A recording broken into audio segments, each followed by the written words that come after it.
Police in Hong Kong charge a group of protesters putting China's new security law to the test. Hundreds were arrested as thousands took to the streets. We have a live report from Hong Kong. As virus cases climb in the U.S. tonight, the promising results in the race for a vaccine. More than a dozen are being tested in human clinical trials, and positive data has the stock jumping for one pharmaceutical company. But even if a vaccine comes soon, will enough Americans get vaccinated for it to be effective? Shutting back down, more than 40% of the country is either pausing reopening plans or reversing them just before the holiday weekend. Hospitals in Florida are overwhelmed, with medical workers saying patients are now more critical than the first wave. This as Texas reports its single biggest surge in a day, more than 8,000 cases. We take you behind the scenes of a brand new emergency ICU ward in hard-hit Dallas. Holding out hope, President Trump shares his gut feeling about how the pandemic will end. I think that at some point that's going to sort of just disappear, I hope. And the president also shared his feelings on a plan to paint Black Lives Matter on New York's Fifth Avenue, calling the mural a symbol of hate. The great white outdoors. As Americans seek a summer escape, we've got to look at the national park system and what's behind the racial divide among its visitors. Too big to boycott? The list of companies pulling ads from Facebook over its handling of hate speech is growing. But is the social media platform too powerful to ignore? Good evening. I'm Diane Macedo in for Lindsay Davis. Thanks for streaming with us. Celebrate at home. That's the message many local officials are sending tonight as we approach the holiday weekend. This comes as an increasing number of states are putting reopening plans on hold. California ordered many indoor retail businesses to close today. Pennsylvania mandated masks in public, and New York City paused plans to allow indoor dining, with Governor Cuomo pointing to the, quote, storm clouds on the horizon elsewhere. Those clouds are especially dark in some states. In Florida tonight, nurses tell us if things don't change in 2 weeks, who knows where we'll be. Tonight, though, there's a glimmer of hope from the scientific world. Positive early results on a vaccine trial. Our Eva Pilgrim leads us off with the new developments. Tonight, new hope in the urgent race for a coronavirus vaccine. Pfizer today announcing promising results from early trials. Our first vaccine candidate is eliciting antibody levels to neutralize the virus that is equivalent to or better than what you see in people who have had COVID-19. The World Health Organization's latest report shows 17 potential vaccines in human trials, 132 in preclinical phases. The frontrunners, according to the WHO, Oxford AstraZeneca in the UK, CanSino in China, and Moderna here in the U.S. Oxford, the furthest along, now in phase 3, enlisting more than 10,000 volunteers. If found to be safe and effective, emergency doses of Oxford's vaccine could be ready by October. In China, CanSino given the green light for military use. And here in the U.S., biotech company Moderna is set to begin phase 3 human trials in collaboration with the National Institute of Health this month with 30,000 volunteers. If successful, hoping to have doses ready by early 2021. While the progress so far looks promising, success isn't a guarantee. And experts warn the vaccines themselves aren't the only issue. Developing safe and effective vaccines isn't the only challenge. We need to have enough supply and potentially hundreds of millions of Americans willing to get vaccinated in order to achieve herd immunity. And doctors say it's key for companies to test large numbers of people, both old and young, to prove the vaccine is safe and effective. If we sort of cut corners on those things, I don't think we're going to create the confidence people need. So I think we can get there, but we're going to have to do it. We're going to have to do it right. And Eva Pilgrim joins us now from New York. Eva, the FDA released some new guidance. So what will it take for a coronavirus vaccine to actually win approval? So the FDA has said that if researchers can prove that a vaccine is safe and at least 50% effective, they will likely approve it for use, Diane. And considering today's development with Pfizer, what's the next step for them? And if all goes well here, when does the company hope to have a vaccine on the market?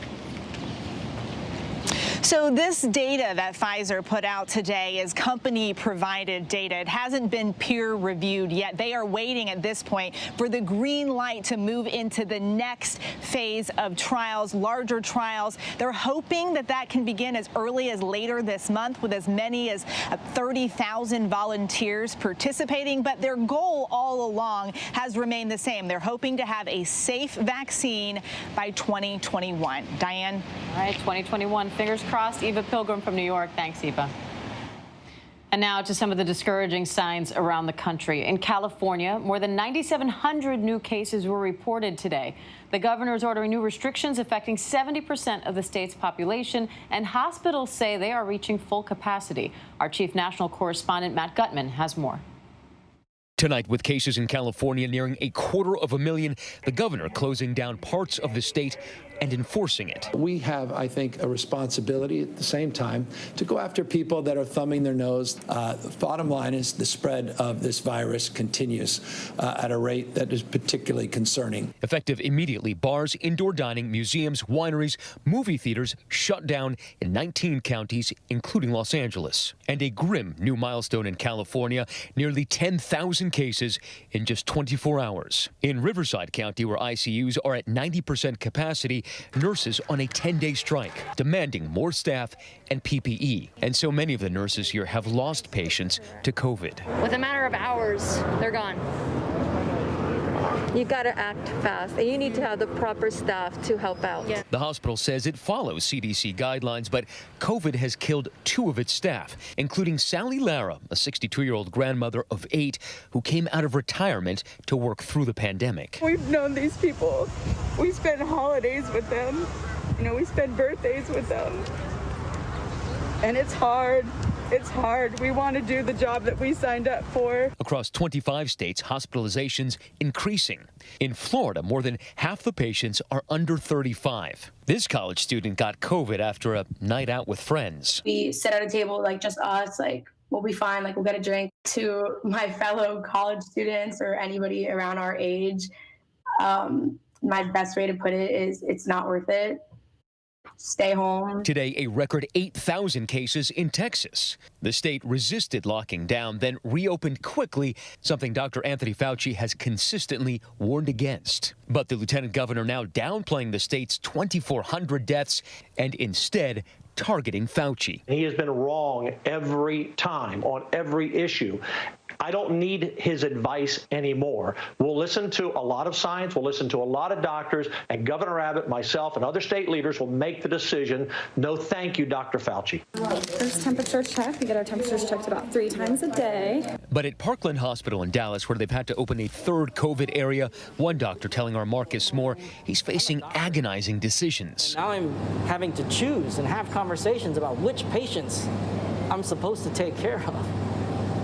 Which patients I can't take care of because I got to take care of other patients. I can't even believe I'm having that conversation. At least 20 states are now pausing or rolling back reopening. New York City slamming the brakes on plans for indoor dining next week. Even a week ago, honestly, I was hopeful we could, but the news we have gotten from around the country gets worse and worse all the time. And just outside the city, a cluster of at least 8 cases linked to a house party. Mainly young adults in their 20s, some of them facing $2,000 fines after contact tracers got these kinds of responses. I don't have to speak with you. Don't call me again. I will not tell you anything. And our Matt Gutman joins us now from Southern California, where we heard earlier from the governor about some new restriction plans. Matt, at a time when people are really trying to get out, how will these renewed measures be enforced?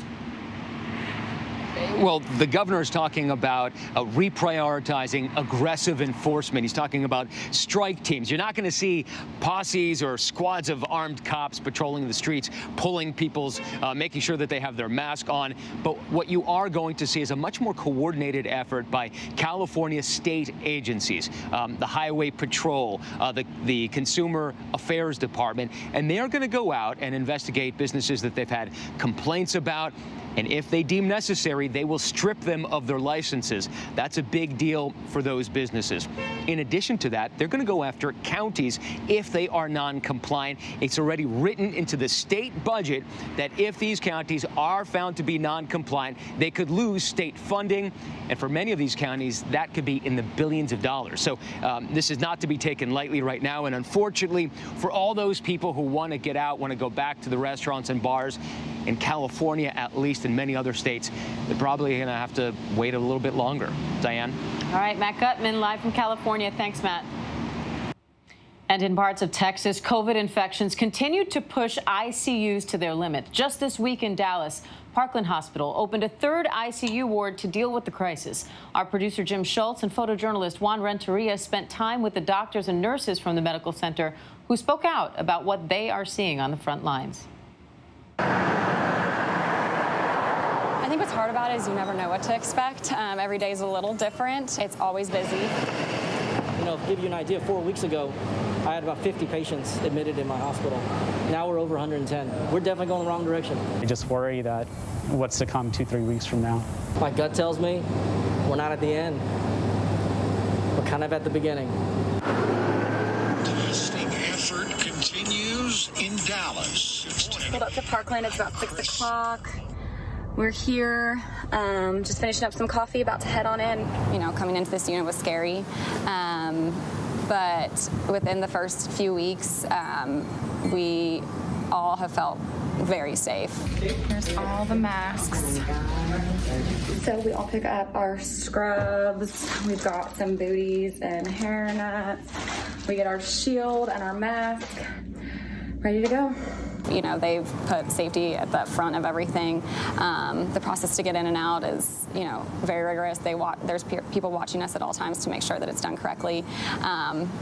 And I think it's kind of proven by the lack of people that have gotten sick, you know, in the staff, that, you know, we are safe and we are protected. Our temperature before we go in, sign in. Let's enter the red door. At first, I think we were all somewhat fearful going into the unit, not knowing what to expect, this new disease. But every day that you're in there, it gets easier.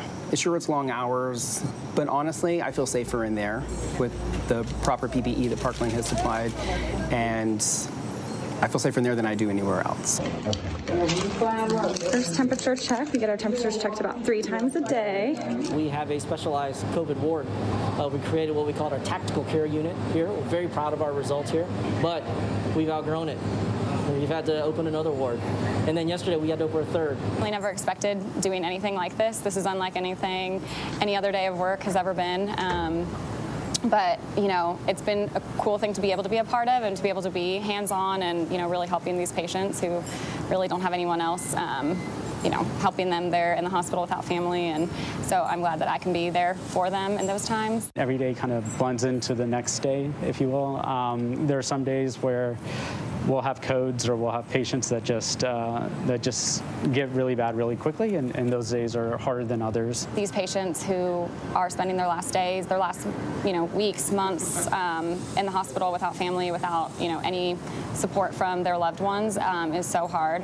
And I think that's what makes it really hard on us, but also rewarding, because we know that, you know, the family can see us we do Zoom calls with them, talk to them on the phone, all those kind of things, and to be able to show them that we're there, we're holding their hand, we are with them at all times, even if it's the end of times for them.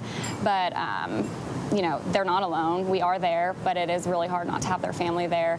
I wanted to show you guys the family visiting area. Of course, family can't come into the units, but we do have an area that at night, when you can see into the windows, there is a garden out here that family can go. And if patients are able to walk up to the window, they are able to wave and, you know, see their family. Although we try to have them see each other on Zoom, it's kind of nice to be able to see them in person. I wish people could see both people that are about to be intubated, but even before that, when people are just in a little bit of distress from breathing, just the fear in patients' eyes, it's hard to take in. Just looking at them, you can tell that they're just so fearful. They don't know if they're going to see their family again. You can only imagine what they're thinking. All right, so it's the end of the day. I finished my notes and called the families of some patients of mine to give them updates about their loved one. And 5 of my patients are going to be able to sleep in their own bed tonight, which is incredible. They were able to go ahead and get discharged. And looking at our admission list, though, there's already over a dozen patients being admitted because of their COVID-related illness. But how can we slow this down? Guys, wear your masks. Wash your hands. It's those things that we have science on. This is not in dispute. We know these things for facts. You know, gasping for air throughout the entire day is not a comfortable feeling, and it is very distressful. And I think it feels like you're about to die all the time. Wearing the mask is not just for yourself, and you know, it's really for everybody. All right, just finished day 2 of 5. Ready to go home, take all this PPE off, and I'll be back again tomorrow morning. Yes, windy and hot and humid, mid to upper 90s. And a big thank you to all of our healthcare workers risking their own lives to care for so many there on the front lines. Now let's go over to Washington, where President Trump again doubled down on the notion that the coronavirus will, quote, just disappear. The president is also digging in on culture wars over Confederate statues and the Black Lives Matter movement. ABC News Chief White House correspondent Jonathan Karl is at the White House with the latest. A day after Dr. Anthony Fauci warned the U.S. could soon see 100,000 new coronavirus cases a day, President Trump predicted the virus will soon, quote, sort of just disappear. I think we're going to be very good with the coronavirus. I think that at some point that's going to sort of just disappear, I hope. You still believe so? Disappear? Well, I do. Yeah, sure, at some point. Republican leaders in Congress are now joining the chorus of voices urging the president to set an example by wearing a mask. But he has recently suggested wearing a mask is politically incorrect, calling it a, quote, double-edged sword. Today, he was asked about it in an interview with Fox Business. But I'm all for masks. I think masks are good. I would wear, if I were in a group of people and I was close. You would wear one? Oh, I would. Oh, I have. I mean, people have seen me wearing one. Do you think the public will see that at some point? Oh, I have no problem with that. I think, and if people feel good about it, they should do it. As new infections have surged across much of the country, the president has largely stayed silent on the pandemic, instead using his Twitter feed to defend Confederate monuments and sending racially divisive messages. Today, he blasted a plan by the mayor of New York to paint the words Black Lives Matter on Fifth Avenue in front of Trump Tower. Maybe seeing it outside his doorstep will help him get the point. The president hit back in a tweet calling Black Lives Matter a, quote, symbol of hate. The president also spoke today on reports of intelligence indicating the Russian government paid bounties for the deaths of U.S. troops in Afghanistan. From what I hear, and I hear it pretty good, the intelligence people many of them didn't believe it happened at all. I think it's a hoax.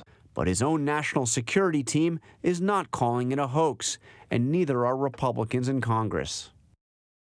And John Karl joins me now from Washington. John, let's go back to the president's response on the coronavirus. He's been relatively quiet in the last few days as cases have surged. So any sense of how the White House is trying to contain this new spread of the virus? He's been incredibly quiet. He has not been attending coronavirus task force meetings for some time. He's basically completely outsourced that to Vice President Pence, who has been out there talking about this. But in answer to your question about what kind of a response to contain the virus, I don't get the sense that there is anything in the works in terms of a new federal response. The line that we're hearing from the Vice President is that the state officials are the ones that are taking the lead on this. They have support from the federal government.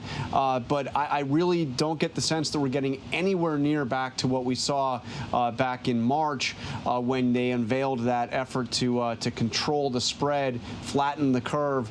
No new federal intervention here, and certainly nothing from the president himself.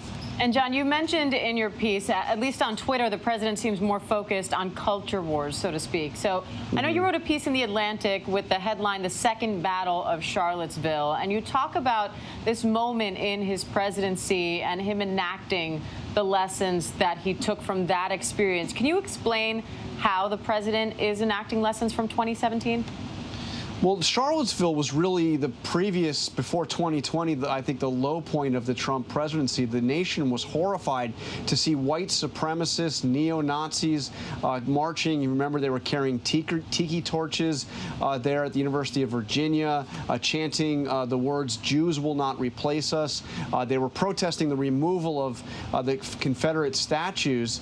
Some of the protesters doing that had Nazi flags, Nazi insignia. It was something that truly shocked the nation, and one of those white supremacists drove his car into a group of counter-protesters and actually killed 32-year-old Heather Heyer. And back then, the president made some initial remarks, but did not specifically denounce white supremacists. In fact, he suggested there were bad people on both sides of the protests. His advisors urged him, practically pleaded with him, to come out the following day to make a more forceful statement that he would specifically denounce white supremacists and utter some words of unity. He actually did that. It was a teleprompter speech. When he saw the way the speech was received immediately after, he yelled at his advisors in words that I can't use here on television, even in digital, and said he would never do it again. The next day is when he uttered those infamous words that there were very fine people on both sides of the protest, including, by extension, very fine people marching with the neo-Nazis and the white supremacists. The lessons he learned from there were never back down, never be browbeaten into giving words of reconciliation, and he really hasn't done it this time. After once again the nation has been horrified by what they have seen, in this case by the killing of George Floyd. All right, our Jonathan Karl there from Washington. We appreciate it, Jonathan. Thanks. Thanks, Diane. The House has unanimously approved an extension to the small business loan program known as PPP through August 8th. This means small businesses impacted by COVID will still be able to apply for loans and grants. $130 billion remained in the fund, which was originally set to expire last night. But in a surprise move, the Senate voted late last night to approve the extension.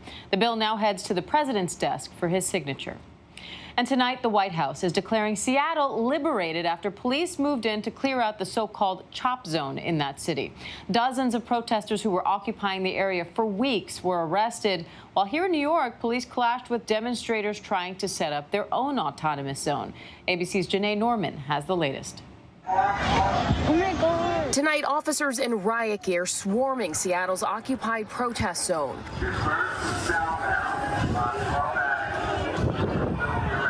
Clashing with protesters as they cleared out tents, arresting more than 30 people. More than 3 weeks after protesters seized the 6-block area. Police reclaiming their precinct in the area that saw crime skyrocket by more than 500% and 2 teens fatally shot. Protesters blocking police from responding to at least one of those deadly incidents. Our job is to support peaceful demonstrations, but what has happened here on these streets is lawless and it's brutal, and bottom line, it is simply unacceptable. Across the country, police in New York City moving in on demonstrators calling to defund the police. Captured in this DailyMail.com video, those protesters camped out by City Hall for more than a week. Hours earlier, the city's council voting to slash the NYPD's budget by $1 billion. I wanted us to go deeper. I wanted us to take larger headcount reductions. I wanted a true hiring freeze. This is the beginning. But the shootings in the city up by 40% from this time last year. The NYPD commissioner warning this is not the answer. The city council bowed to mob rule. And let's mark the date on the calendar and how long it's going to be before we're having a conversation about New Yorkers crying out for more police. And our Janae Norman joins us now from downtown New York City. Janae, clearly the NYPD is not happy about this move, but what's the reaction been among people who've been calling for this change? Is this what they were looking for?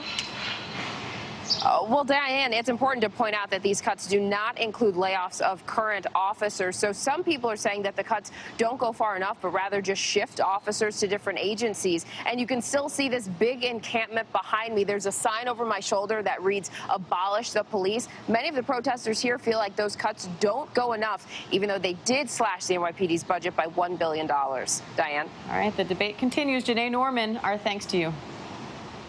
And when we come back, the wedding photos one California couple will never forget after this mishap. They were finally pulled to safety. And the deepening mystery in the search for a missing Fort Hood soldier. One suspect took his own life and another is in custody after human remains found. We'll also take you to Hong Kong, where protesters made their voices heard after a major security crackdown. But first, our national parks are for everyone, but new research is revealing that most ethnic groups don't visit them. Why is that? Stay with us.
Welcome back. America's national parks and public lands have long been places of refuge in times of turmoil. But new government data first shared with ABC News shows people of color are less likely to take advantage of the great outdoors. Our Devin Dwyer takes a look at why that is and why it's so important for our collective health and the future of the parks themselves. The sweeping vistas stir the soul. Wildlife and waterfalls awaken a sense of wonder. The American wilderness, a playground for old and for young, and overwhelmingly white. When you look around, you don't see people that you identify with. You don't feel welcome. You feel out of place. You feel literally like you are an outsider. Ambreen Tarek is founder of Brown People Camping. When she was 8 years old, her family moved from India to Minnesota, where she fell in love with the outdoors. 20 years later, she's still astonished not to see more people like her. Some people might say, isn't this just that people of color don't like to camp? Yeah. And to that, I would say, no, right? That's a generalization. And just because something isn't happening or the presence of someone is missing does not mean they don't want to be there. To many Americans of color, parks, campgrounds, and forest land are stubborn bastions of self-segregation. After 12,500 miles, 15 national parks, and untold state parks, I saw 2 black people. She said she saw 4. I saw 4. That was 1995 when Frank and Audrey Peterman took their first road trip to explore the nation's natural wonders. The history of America's wilderness loomed large. Historically, in the South in particular, many atrocious things that happened to black people in the woods. Racism was a factor at the founding of America's national parks, created in part to be an escape for white urban elites. Several were racially segregated into the 1950s, many considered uninviting to people of color into the 1990s. We have an inherent fear, we do, because of our history, about going into these remote, rural places where we're not sure that will be accepted. Lauren Gay, the self-described outdoorsy diva, blogs about her experiences as a woman of color in the wilderness. So when you don't see it in marketing and advertising, for one, in the psyche, you don't necessarily think this is something that's for me. We have to be responsive to those needs. The National Park Service says the persistent whiteness of its 419 parks is an existential crisis. David Vela is the first Latino to lead the agency. Do you think the parks are affected by systemic racism? I think that as a person of color, I think that our national parks and what I've found, there are places where we can learn more about what happened in the past. Because that reflects our thinking today. In a report first shared with ABC News, the Park Service finds 77% of its visitors are white. Just 23% are people of color. Racial minorities make up 42% of the U.S. population. What's the biggest factor behind the disparity? I think it's going to vary among communities of color. The lack of transportation opportunities is clearly going to be a factor. But what a lot of folks don't understand is that we're closer than what you think, especially in the urban areas. The national parks have tried marketing to minority communities with ads like these, training staff on sensitivity and hiring more rangers from diverse backgrounds. Less than 20% of the 20,000 Park Service employees are non-white. You need to have that cultural diversity reflected on both sides of the visitor center desk, at the entrance station, at the campgrounds. Ranger Shelton Johnson has pushed diversity in the parks for 20 years, teaching countless visitors to Yosemite in California about the Buffalo Soldiers, the African Americans who helped protect park land a century ago. That has a profound impact because they're not expecting that story at all. Black people in Yosemite, black people in Yosemite, we have arrived. I think that's just wonderful. In 2010, his outreach got a boost when Oprah Winfrey wanted to go camping. I just said to myself, you know what? That would be powerful if the world's biggest celebrity, who's African American, issued the invitation to the African American community that I always dreamed of when I was a kid. Do you think it had an impact? It was Oprah. Next question. Of course it had an impact. But many say progress is still not happening quickly enough. If we don't address this and we don't see how all these things are interrelated, then we're going to risk losing everything. We're not going to have public lands to enjoy. Groups like the Sierra Club have begun education campaigns within minority communities to promote access to nature and its physical and mental health benefits. If we look at it from a humanitarian perspective, these are matters of life and death for some people. We need to have a conversation about how are people getting outdoors and connecting with nature where they live, in their neighborhoods. What all the recent events with George Floyd, Ahmaud Arbery, the Central Park incident are shining a light on black people in particular, but other people of color don't have that freedom to have that experience. You're worried about somebody calling the police on you. You're worried about just having a negative interaction based solely on the color of your skin. Danielle Williams, a fourth-generation U.S. Army veteran and outdoor advocate, says racial profiling and stereotyping remain major concerns. A lot of us, we've been saying the same message over and over for years, and for some people longer, but people haven't necessarily been listening. Protests for racial equality after the death of George Floyd last month give Williams hope that attitudes can change. She says in the outdoors, it means openness to camping options beyond backpacks and tents. We have to kind of tone down the elitism and just think about our language when we talk about the outdoors, because car camping, that's great, right? Camping in your backyard, if you live in a single-family home, that's also wonderful. The survival of our national parks may depend on those families and their interest in spending time there. The census projects people of color will be a majority in America by 2044, a demographic shift that will impact park attendance and finances. If we don't make ourselves relevant to current and future generations, who is going to be the advocates for the protection and preservation of our nation's public lands? And who's going to wear these uniforms? Our values aren't going to change, but how we do business has to. Advocates say allies of people of color have a big part to play. What can I do as a white person to be more welcoming to somebody of color? There are the most basic things you can do. One of the things I always talk about is when you see someone, smile and say hi. Treat us as you would any other person that you see. You know, try really hard to swallow that question of, oh, well, what brings you here? Well, the same thing that brings you here. The Petermans say progress is possible.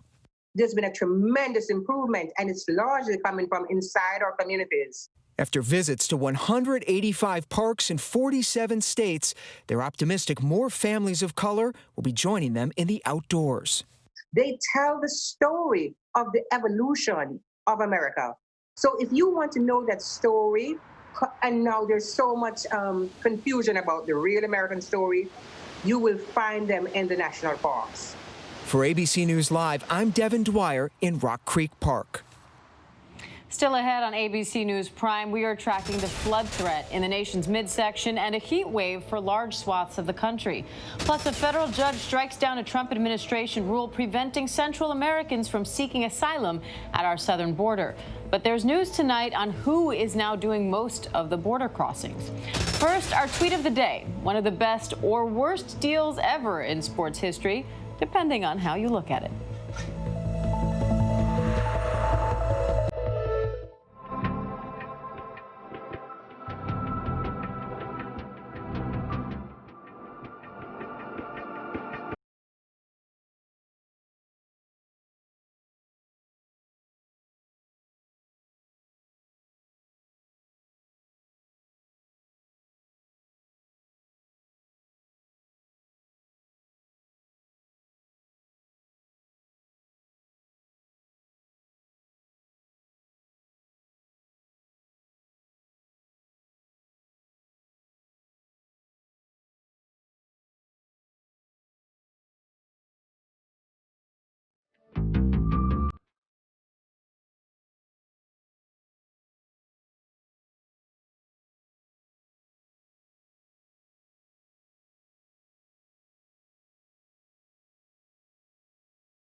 Now to immigration. A federal judge today struck down a Trump administration rule that largely prevented Central Americans from seeking asylum at the southern border.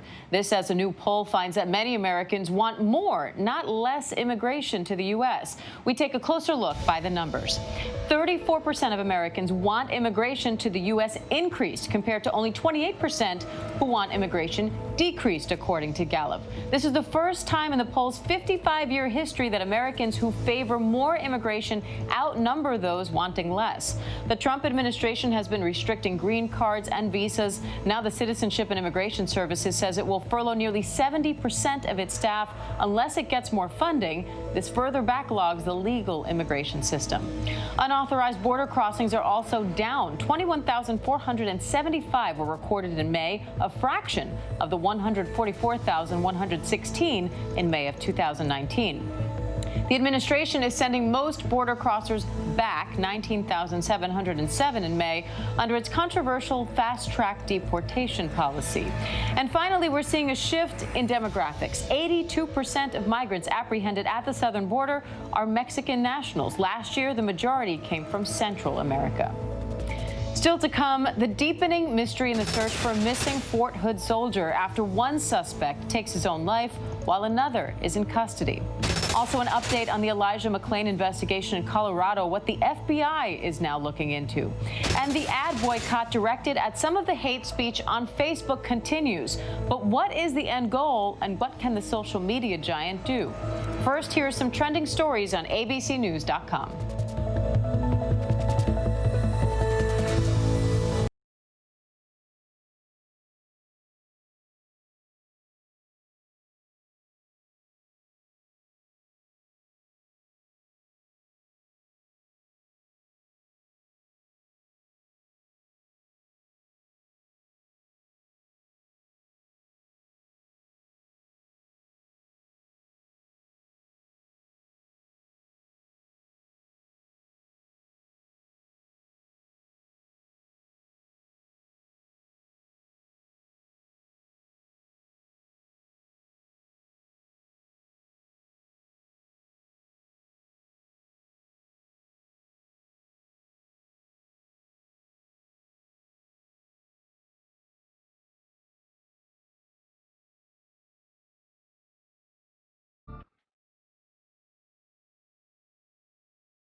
More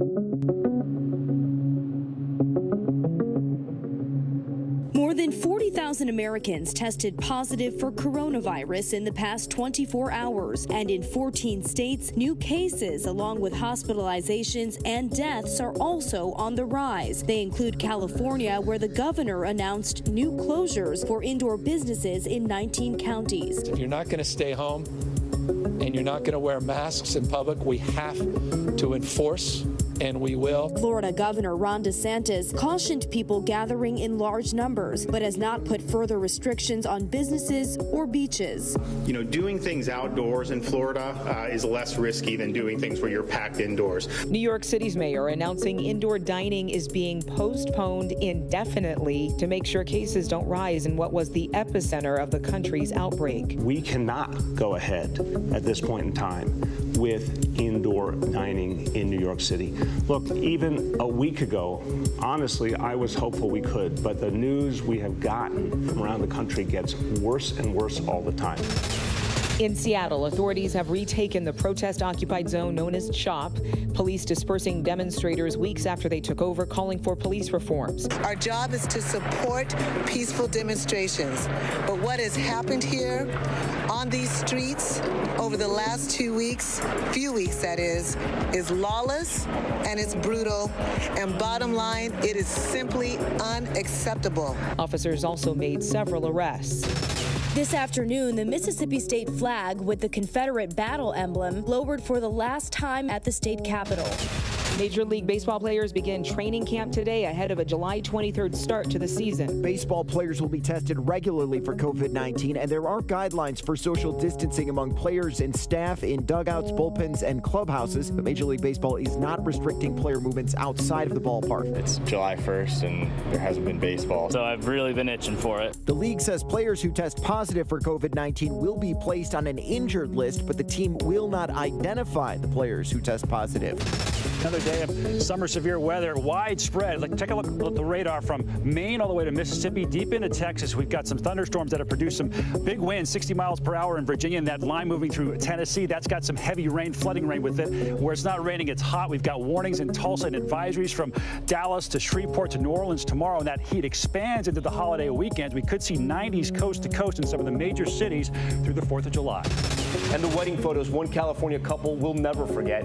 The bride and groom taking pictures in their wedding outfits on the rocks in Orange County when the surf washed into the ocean. Lifeguards coming to the rescue. The bride pulled to safety in her wedding dress. We hear everyone's okay. Heading overseas to Hong Kong now, where critics say a sweeping new security law imposed by Beijing is targeting Hong Kong's protesters. Demonstrators still took to the streets in the last 24 hours despite that new law and the threat of arrest. But some are now questioning, is this the beginning of the end of democracy in Hong Kong? Britt Clennett is on the ground there with the latest. Britt? The heart of Hong Kong's shopping district. Riot police gathering in numbers. At the moment, there aren't any protesters. We're just seeing this incredibly heavy police presence. As far as the eye can see, that way, they've cornered off, that way over there. They really aren't willing to let these protesters go anywhere near this area. Soon, we're also forced out of the area. Tension returning to Hong Kong streets following the abrupt introduction of a new national security law overnight. The law targets alleged subversion, succession, terrorism and collusion with foreign forces. Beijing says it's necessary to stop the unrest, but activists say it signals the end of the one country, two systems framework, which is meant to give Hong Kong a degree of autonomy. The new law is very much designed to stop scenes of protest like this. But it seems the law hasn't yet had the deterrent effect Beijing had hoped for, as thousands turned out in defiance of the law anyway. You felt compelled to come out today? Yeah. Because we don't have anything left. Yeah. What do you think is going to happen, though? I mean, this law is enforced now. Is it time to kind of give up the fight and get back to normal in Hong Kong? Because that's what's being said. How does any democracy come up in any city in the world, in any country in the world, if people all gave up? Yet Hong Kong police didn't waste time making its first batch of arrests under the new law. police moving forward. Protesters retreat, and again another protester down on the ground being pinned to the floor. It looks like he's been arrested. A new purple flag warns protesters that under the new law, carrying banners that call for independence is banned. Several did it anyway. This sticker calling for Hong Kong independence, as well as the slogans we've been hearing calling for independence, is absolutely illegal. This could land you in jail. As tensions escalated throughout the day, reports came in that a policeman had been stabbed. A journalist was knocked down by water cannon, and tear gas was used to disperse protesters. Cheers! In what might as well have been a world away, officials hosted the 23rd anniversary of Hong Kong's handover from Britain to Chinese rule. The controversial law, as one top Chinese official in Beijing described it, was the central government's birthday gift to the city. Hong Kong leader Carrie Lam once again stepped out in defense of the law. We could think of no valid reason why China alone should be inhibited from enacting national security legislation to protect every corner of its territory and all of its nationals. But the international community isn't buying it. The legislation drawing instant condemnation. Free Hong Kong was one of the world's most stable, prosperous, and dynamic cities. Now it will be just another communist-run city where its people will be subject to the party elite's whims. The enactment and imposition of this national security law constitutes a clear and serious breach of the Sino-British Joint Declaration. Britain, Hong Kong's former colonial ruler, is now offering a pathway to British citizenship for millions in Hong Kong. But with China appearing steadfast on its influence over Hong Kong and one part of the law criminalising collusion with foreign forces, it's not clear how much impact global condemnation will actually have. And Britt Clennett joins me now from Hong Kong. Britt, first, let me take a quick moment to officially welcome you to ABC News. We're so happy to have you on the team. Thanks very much. So talk to me a little bit about what you're seeing there. It's been over 24 hours since this new security law went into effect there. What kind of an impact does it seem to be having on the scope of these protests or the arrests that you're seeing? Well, Diane, the interesting thing is that there's no protest planned for today, but with anger boiling, like you saw in that piece before, we're likely to see protests in the coming weeks. Let's not forget there are still coronavirus restrictions here in Hong Kong, and yet we saw those scenes yesterday. What we can say is that there has been some retreat from activists, but definitely, some reporting to have fled to Taiwan. Others have completely deleted their social media presence. But from what we've seen in the last 24 hours, there is still a sizable group willing to stand up to China. Joshua Wong, a very prominent activist, says that his political group, Demosisto, was disbanded to protect its members and that he would continue the fight and stay in Hong Kong. And how are the residents there reacting to the possibility of losing Hong Kong's autonomy from China, what it currently has? Well, Diane, a lot of people we spoke to yesterday were extremely worried, but it's not just residents and activists here who are concerned about this law. The whole legal sector has cried foul over this. Certainly journalists, artists, even members of the business community are considering moving their companies elsewhere in Asia. Let's not forget, up until recently, this was considered one of the freest cities in Asia, so it's been quite a dramatic turn. And you're talking about companies potentially leaving. You talked in your piece about Britain offering a path to citizenship to go over there, too. Does it seem like the people in Hong Kong could leave en masse if this happens, or do they seem determined to stay and fight?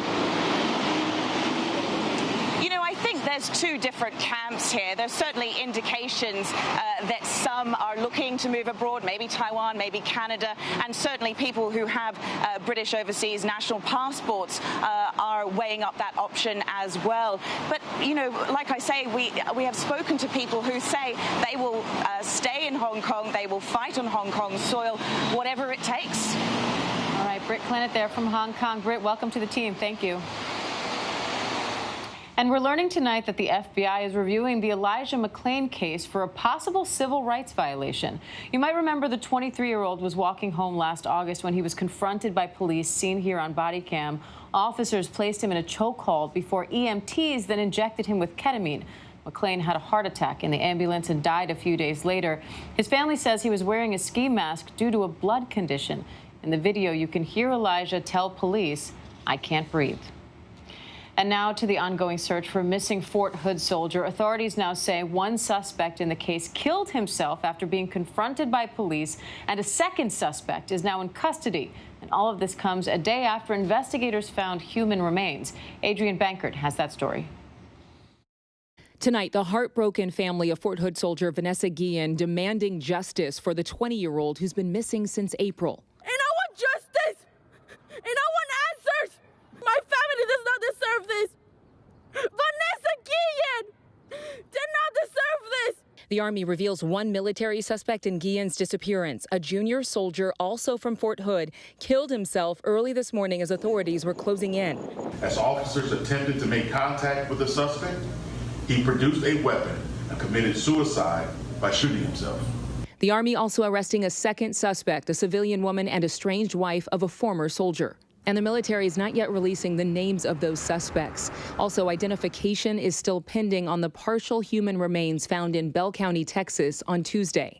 But today, at a news conference in Washington, D.C., Guillen's distraught family is adamant that the remains belong to Guillen, who was last seen in a Fort Hood parking lot on April 22nd. It's not confirmed yet whether it's my sister or not, but at this point, everything points to it. They say before she went missing, Guillen told them she had been sexually harassed by a superior, but didn't report the incident out of fear of retribution. The Army said it's investigating those claims. Guillen's family criticizing the Army for taking too long to act on her disappearance. She signed that contract with the Army to protect and serve the country. Yet look how they treated her. Like if it was she was nothing. Our thanks to Adrian Bankert for that report. We turn now to Facebook and the growing list of companies that have vowed to stop advertising on the platform over how it handles hate speech and other content that they consider harmful. Over 500 companies worldwide, including big brands like Coca-Cola, Unilever, and Pfizer, have joined the Stop Hate for Profit campaign to temporarily boycott the social media giant. Celebrities like Prince Harry and Meghan Markle have also joined that call. Facebook says it invests billions of dollars each year to keep its community safe, has banned 250 white supremacist organizations from its platforms, agreed to an audit, and through AI finds 90% of hate speech even before users report it. But Facebook also says it, quote, has more work to do. For more on the issue, we bring in Yael Eisenstadt, a visiting fellow at Cornell Tech's Digital Life Initiative and Facebook's former head of elections integrity. Yael, thanks for joining us. Thanks for having me. Why do you think these companies are boycotting Facebook, and do you think that Facebook is doing enough to combat hate speech? So it's actually really great to see so many companies stand up with their dollars and say that they're not going to tolerate this anymore. The boycott, listen, the boycott's not going to solve everything. There's a whole myriad of issues related to how social media platforms operate, how they monetize, how speech occurs on their platforms. That said, when a lot of activists and academics and even employees in Facebook have been speaking out for a while now, for the last few years, about some of these issues. But the real way to make Facebook change, unfortunately, there's really two ways. And one is by hurting the profit, and one is by threats of regulation. So seeing these companies stand up and say, we don't want our ads running next to hate speech, we don't believe the platform's doing enough to really protect society from some of the most dangerous things that are happening on your platform is, I think, a really great step. But is Facebook doing enough? It's really, it's a big situation. There's right now, in response, Mark Zuckerberg made an announcement on Friday on some of the changes they're going to make, and some of them are important, but they're very reactive, right? They're the things that they can do now, sort of the whack-a-mole. What content should they take down? What should they do about certain speech from certain people? What they're never really addressing is the really systemic issues of why their platform is so ripe to be exploited and manipulated by bad actors, by extremist groups, by people who want to interfere in our elections. And those are the harder things that many people have been asking Facebook to step up and do that they haven't really tackled as much. So, yeah, having worked at the company, how do they go about doing that? How does a company with billions of users go about regulating some of the speech had on the platform? And do you see any problems with Facebook going out and doing that? Yeah, I mean, there's no question it's an extraordinarily complicated situation, because the one thing I do agree with Mark Zuckerberg is I don't want him to be the arbiter of truth, right? It is a very, I will give Facebook credit where credit's due. This is not an easy problem.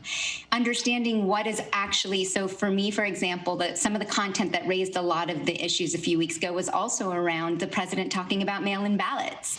It's not just hate speech. It was, is this a voter suppression tactic? Is he trying to interfere in the trust of our elections? These are really complicated questions. That said, there are some very clear ones that Facebook could have done a much better job of tackling, and not only doing so in reaction. And for example, like, let's look at this group. There's this hate group. They're called the Boogaloo Boys. You know, people have been trying to highlight to Facebook for a while that these guys were not only on their platform, but were really spreading hate. And then what happened was two of them they met in a Facebook group. They met in a hate group on Facebook, and then they went and they killed a federal officer, in Oakland during the Black Lives Matter protest. So these are really serious matters.